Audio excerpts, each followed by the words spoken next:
Il ferait mieux de remettre les maisons closes. Ça les soulagerait. Donc nous on a vu qu'une pétition a été lancée pour une maman suite à l'agression dans leur RC d'une jeune femme et nous notre question c'est est-ce que selon vous c'est une bonne idée de séparer les femmes du reste des personnes dans les transports en commun afin de les mettre en sécurité?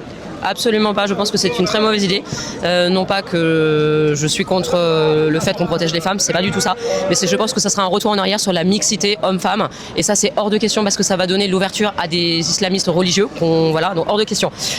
Je sais pas, ça me fait penser un peu à Dubaï, dans les pays du Moyen-Orient, etc. Et je sais pas, je trouve ça bizarre un peu. En tout cas, ça se fait pas trop. Si on veut vraiment une égalité homme-femme, pour moi, je sais pas, c'est bizarre.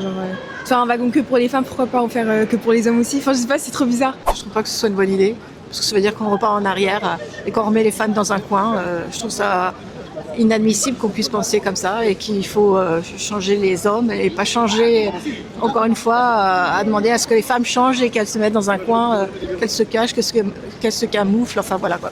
Je pense que oui, ça peut rassurer certaines femmes, effectivement, d'être entre elles. Pourquoi pas? Moi, je trouve que c'est une mauvaise idée. Okay. Parce que malheureusement, c'est comme ça un peu dans le tiers-monde. Mais bon, ça donne pas grand-chose en fin de compte. Moi, j'ai vu ça hier et je trouve que franchement, c'est une bonne idée. J'ai vu beaucoup de commentaires contre, surtout des hommes.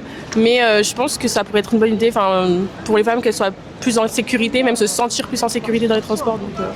Pour être honnête, je pense que c'est une bonne chose parce qu'aujourd'hui, étant moi-même une femme, je me suis déjà fait agresser dans les transports.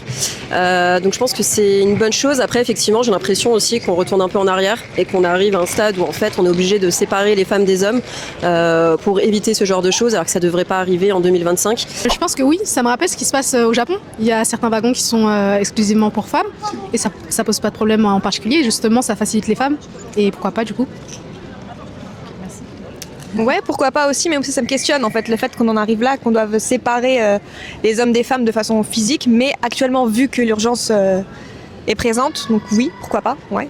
Est-ce que vous pensez qu'il pourrait y avoir des mesures un peu plus concrètes, par exemple interdire l'accès aux transports en commun à ceux qui sont fichés en tant que délinquants sexuels?